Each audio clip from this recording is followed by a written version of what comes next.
It's Wednesday, July 12th, 2017. I'm your host, Sarah Mantle. We have a great show in store for you today. First up, another great month for real estate here in Barnstable County. We're going to get the latest number with Register of Deeds Jack Mead. Then we're going to find out more about road projects in the area with Director of Technical Services Glenn Cannon. And finally, we'll chat with Airport Manager Bud Brialt about his decision to retire on this episode of Barnstable Today. But first, let's go ahead and get a look at today's top headlines. The State Division of Marine Fisheries reopens shellfishing in Barnstable. Shellfishing was closed due to the extreme rainfall on Friday. The closure impacted all shellfishing areas east of the Cape Cod Canal. That includes the towns of Sandwich, Bourne, Falmouth, Mashpee, and Lewis Bay in Yarmouth. Again, all areas are now reopened to the harvesting of shellfish. A new episode of WCVB's travel show Chronicle will highlight the town of Barnstable. Chronicle staff were in Hyannis yesterday. The crew stopped at the Maritime Museum in Hyannis and learned more about the boat building classes offered in partnership with the town's recreation division. The class partners volunteer boat builders with children hoping to learn the craft. No word yet on when the episode will air, but we here at Channel 18 love seeing great programs like this one getting some much deserved recognition. Well, police patrols will continue throughout the summer on Sandy Neck Beach. The popular beach was filled to capacity this past 4th of July weekend. Sandy Neck Beach Park Manager Nina Coleman says having police nearby was key during the holiday weekend. We had a number of issues that were definitely required police response, and that was really disappointing, and they are all alcohol driven. So we are going to continue with the police patrols. I'm going to pull them in on big Sundays because Sunday apparently is fun day. Yeah. That's what everybody's saying these days, and that means that the partying is happening on Sundays during the day. And Coleman says Sandy Neck Beach Park staff will be vigilant when it comes to alcohol use on the beach in an effort to maintain a family-friendly atmosphere. The Recreation Commission honors 5 employees during its meeting this week. The 5 employees were selected as Employees of the Year for the summer of 2016. Award winners include Recreation Assistant Shane Gardner, Leisure Program Counselor Beth McKenty, Beach Assistant Lauren Zent, and Lifeguard Alexi Miskiv. Congratulations to all of the Employees of the Year. Well done. Well, up next, we get the latest real estate numbers with Register of Deeds Jack Mead. So, Jack, we've been talking just about every month for a little while now, and the news has been really good for many, many months. I think last month we saw a little bit of a dip, but looking at the June numbers for real estate in Barnstable County, it looks like another great month. Very strong month, Sarah. We were up, almost 7%, almost 8% in terms of the volume of activity from a year ago. We broke the 900 deed, or we hit the 900 deed mark, which is, I don't think we've seen that in, 14 years or so. It's been a while since we've seen that level of volume. So that's a big positive. And so it was we were not surprised, but it was nice to see that number, and it jumped out at me when I was looking at the statistics at that point. So yeah, and one thing that jumps out at me looking at the June numbers is the increase in the value, the median value of home sales. This is pretty high. $471,000. Oh no, $419,000 was the median sale price. That's pretty high. No. I think you're looking at that's the. I think you need to look at a couple more. That's just below that. 360 was the median. 60,000. Ah, 360. Yeah, for all of our sales. Now I think the Board of Realtors, they do their own, listed sales, and their median is a bit higher than ours, but ours is all sales. Oh, I county, see. So. Yes, got you at 360. But still, that's pretty high. That's higher than it was, say, a year ago, June 2016. Yeah, so we're 10,000 over a year ago. It's down a little bit in May. We got to 370, but the 360, 350, 360, 370 area is we've been fairly consistent of late getting to that point. So that's again a positive. I'm not sure how much more room there is, but there might be. It's hard to say. It's a lot of activity on that. The fact that we had 900 sales, it just tells you there's a lot of activity on all in all sectors of the market, and with the median going up, it clearly strong throughout. So positive signs, and and you just like to hope you want to hope it continues, but. We have our ups and downs, but for the year we're up, in terms of volume, 5%. So, and the value is up, 6%. So those are all positive numbers halfway through the year. So let's knock on wood the second half is exactly equally as good. Exactly. We're going to keep our fingers crossed for the second half of the year. Right. Let's talk a little bit about foreclosures, because this is something that is still happening. We're still seeing foreclosures. The numbers were actually up the month of June compared to June of 2016. Any reason you think for this, or is this just a continuation of a slowing or a slow economy? I think I do think it's a continuation. It appears, and I haven't analyzed every single foreclosure that's come through, but a lot of them are related to loans that were taken out 10 years ago, and either for whatever reason, and I think a lot of it had to do with the lending institutions not tracking their paperwork properly to be able to foreclose over a period of time. So some of these, might be foreclosures that, I think a lot of it is stuff that was still,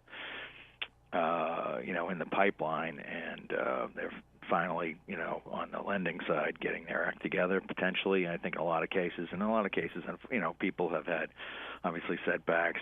Some of the stuff is reverse mortgage loan foreclosures for people who are deceased, and that kind of thing. So it's a mix, but it is, it's not great that we're seeing the level. We're talking about 131 foreclosures through halfway through the year, and we did 127 the year before. So basically, it's the same level, but it's pretty consistent, and more than we obviously like to see. I mean, that trends out to 250 plus foreclosures over a course of a year, which is not a good thing.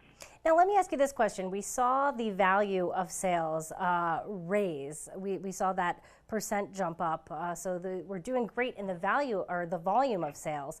How come we see a decrease in mortgage activity? Is that because less people are refinancing homes? I would put that to fewer refinance, a little lower level of refinance activity. I think a lot of folks who could we've had these low interest rates for quite a while, and I think a lot of people who could refinance did. So most of these sales are related to the mortgage activity, are directly related to sales and maybe some equity lines and things like that. But the mortgage, the refinance, frenzy is not there like we would see. I'm dating myself, but back to 2003, we were looking at I was going back to look at when was the last time we were doing, did 900 deeds, and I looked, we did 5,400 mortgages in the month of June 2003. Well, we did 122,000. We did 1,200 mortgages this year. So, almost 5 times more. Wow. Greater level of mortgage activity in 2003. That's when the rates first came down significantly from being double digit down to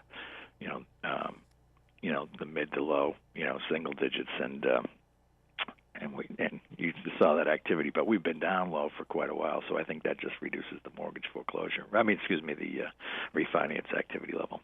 Yeah, and all in all, when I'm thinking about these numbers, I'm looking at the June numbers, I'm thinking this really was another stellar month for real estate when you think about it. I mean, like you said, yes, of course we have those foreclosures, but that's staying pretty steady, not too high of an increase there.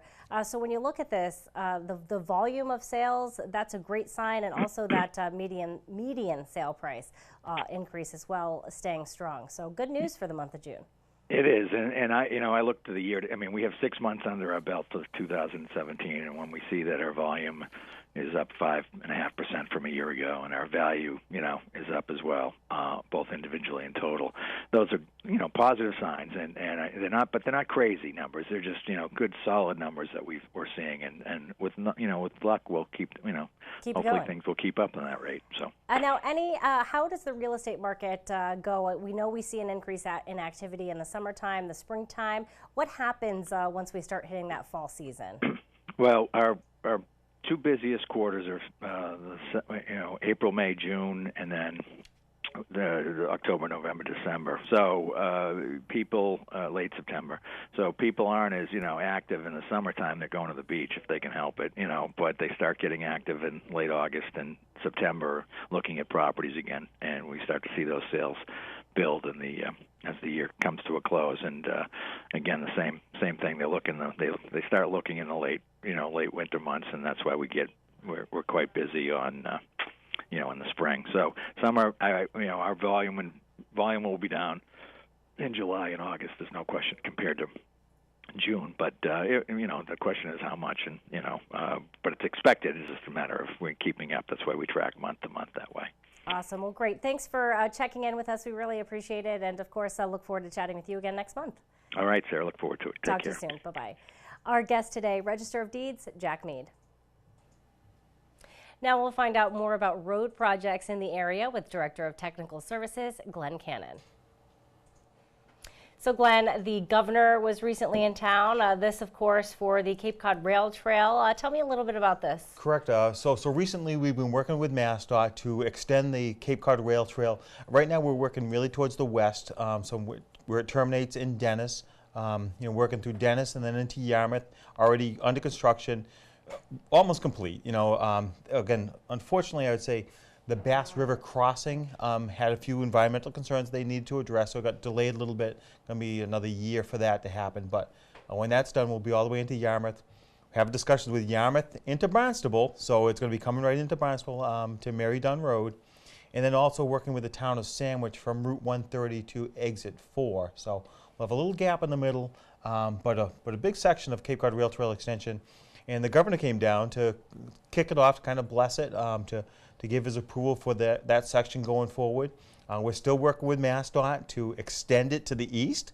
So we'll be going all the way up to Provincetown, we do hope. I think that's a good sign that the governor did come down here. There was also, the lieutenant governor, secretary of transportation, the secretary of environmental and energy, Matt Beaton, who heads up the Department of Conservation and Recreation, DCR.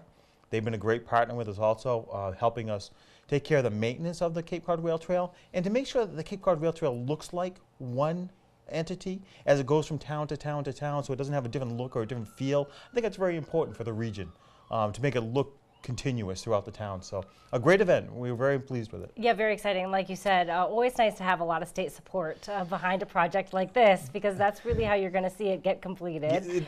Yeah, that's just it. You work all day long to build the support at the grassroots level. When it comes from the top down, it really makes you feel good that your efforts are being rewarded in this regard. So we're very happy with it. And I think what they know must be that that this is a tourist draw for so many individuals. I mean, we know that when people come to Cape Cod, one of the things they really want to do is hop on that bicycle. They want to get out. They want to be outside in nature and enjoying things. So this is a really big draw for tourism. Correct. It isn't just, it all comes through the transportation department. They view it as a transportation project, but it has so much more than that. Again, with the conservation and recreation department taking over, they do recognize that. It's good for the economic development of Cape Cod.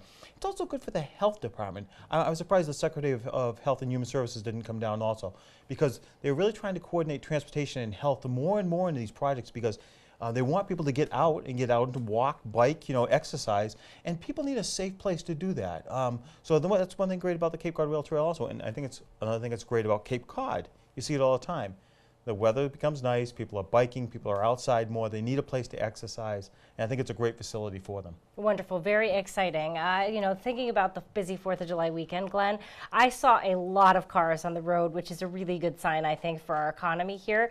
How about from your end, as far as traffic goes, how did you view the 4th of July weekend? It never ceases to amaze me. We do try to predict how we think it's going to go. It becomes very difficult for us. We knew it was going to be a tough one. On July 5th is always hard because people take that 4-day weekend and then they go back to work on July 5th. So it's always the day after. And as bad as it was, I think we were better off this year than some other years because July 5th was a really nice weather day. And actually the whole week was really nice. So I think that delays people's stay. They stay a little bit longer. They want to take advantage of those good days because, you know, it was a couple years ago now, we had that, I think it was a 20-mile backup on Yeah, Route 6. mass exodus. Correct. I mean, And again, I think it's very much weather dependent. If the week doesn't look really nice, they're out everybody's going back to work. You know, you get a really nice weather week, people are staying here, so it becomes hard to predict. But yeah, July 5th is the day you can usually mark in your calendar as being a tough travel day on Cape Cod. And like I said, you know, if we're thinking about busy traffic, if we get annoyed at it for a minute, we have to think about, hey, that's a good sign for our local economy. Well, So that's just it, right? Those are all the people coming down to spend their money, so That's right. it's not a bad thing for us. You know, where are we? We've talked a lot in the past about Route 28 projects between Katuitt and Mashpee, really. Talk to me, where are we on that project at this point? Sure. So last year we walked into Route 28 in Katuitt, looking at a couple projects that we're now advancing. Route 28 and Santuit Newtown Road, and then Route 28 and Route 130. A lot of positive response from the residents down there. A lot of people definitely want to see some type of traffic improvement there, either a traffic signal or roundabout at Route 28 and Santuit Road. So we're advancing that through MassDOT, looking to make improvements at Route 28 and Route 130, an existing traffic signal. But we didn't go all the way to the Mashpee town line. So this year we're going to take that on. We're going to extend Route 28 actually all the way down to Orchard Road, Mashpee. But you know, that covers the Barnstable town line into Mashpee, Patella's Lumber, which is a real tough area if you drive through there. Oh, yeah. And there are no sidewalks, no shoulders for biking. So Route 28 is kind of tough in that area. We're going to be taking it on this summer. It'll be coming out sometime later this month, I hope, or early into August. Wonderful. Glad to hear it. Well, thank you, Glenn, for joining us and giving us the great update we have from the Cape Cod Commission. We really appreciate it. Thank you, Sarah. And our guest today, of course, Glenn Cannon. He is the Director of Technical Services for the Cape Cod Commission. Airport Manager Bud Brialt recently announced he will retire next year. We're going to chat with Bud about his decision and his plans for the future. So, Bud, you made a very big announcement recently. You announced plans to retire at the end of your contract. That must have been a very big decision for you to make. It's taken me years to make that decision. As all my friends and professional acquaintances have been after me for years. They asked me when I was going to retire. I just couldn't make the decision. I was going to retire at one point when I was still over in the DPW, when we basically were finished with building the Hyannis Youth and Community Center. And then the Airport Commission offered me this position over here, and it sounded like, okay, let me do that for a couple of years, and then I can retire at that point in time. And then here I am. You lasted a couple more than just a couple years. Yeah, here I am almost 9 years later still working over here. So I guess part of it was the fact that I enjoy what I'm doing and have been doing, and however, it's it's time to move on. I have a very able assistant who could move up and take my position, so I felt comfortable and that I would be able to leave things in good shape and in good hands. Well, and two, you announced this, I think, doesn't your contract end, I think, next February? So you really gave town officials a lot of time here to really work on succession planning and make sure everything is an easy, smooth transition. Yeah, I thought I'd give them 8 months or so, and then they surprised me and asked me to stay on for another 4 months beyond the end of my contract so that I can help them through the budget process for the next year. And then, so right now it's tentatively set for towards the end of June. However, we have not signed any contract amendment to that effect yet. But interesting that they definitely want to keep you on. Well, I know when you made the announcement, I was very happy for you, but I know so many of us here in the town of Barnstable will miss you a great deal. We've enjoyed working with you, so I'm glad we have a little bit more time with you left. Is there anything you want to accomplish at the airport before you retire? I want to clean up my office. Get rid of all the extra paper. Anybody who has been over to my office and visited, you know what I'm talking about, and just the sheer quantity of paper that has accumulated over the last 9 years or so. But we have basically accomplished most of the goals, I think, and that were set when I came over. In fact, we've probably exceeded that on all the construction that's going on. we probably conservatively expended around $100 million or more over the last 8 or 9 years on various construction projects here at the airport, and we haven't stopped yet. Wonderful. Well, you know, speaking of projects at the airport, I do want to ask you about the construction project that's been going on. I think there's a little bit of time left remaining in this construction project. Where are we now? We're about, I'd say we're almost halfway through the project. We hope to have runway 1533 completely reconstructed and back in operation sometime next month in August, but the project itself will drag on probably through September, maybe even early October, as we wrap up the final touches after Labor Day. Wonderful. You know, anything else happening at the airport? How has traffic been? I know, gauging by the cars on the road, it seems that we had a lot of visitors over the 4th of July holiday. How is that comparing at the airport?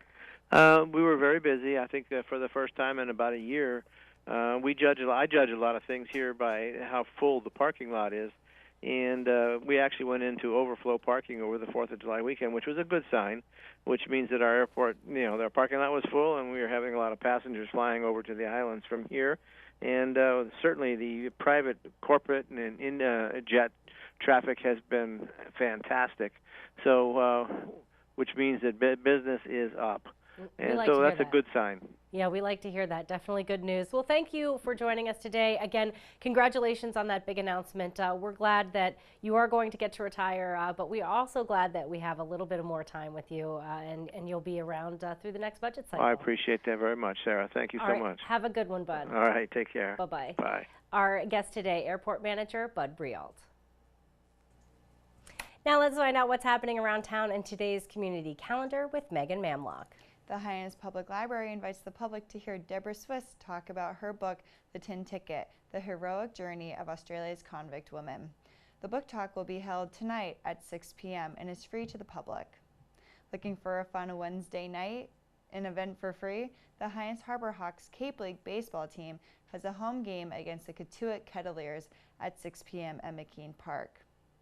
Are you in the mood for some a cappella? Well, Cape Harmony, an all-girl a cappella group, will be performing at the Cotuit Federated Church in Cotuit at 7:30 every Wednesday throughout the summer. For more information and other places they sing outside of the town of Barnstable and around the Cape, visit Cape Harmony's website. Well, thanks for joining us today. We're going to be back tomorrow with another great show for you. On tomorrow's show, we will chat with Town Manager Mark Els. We'll hear from State Representative Randy Hunt, and we'll hear from Town Councilor Paul Hebert. For Barnstable Today, I'm Sarah Mannel.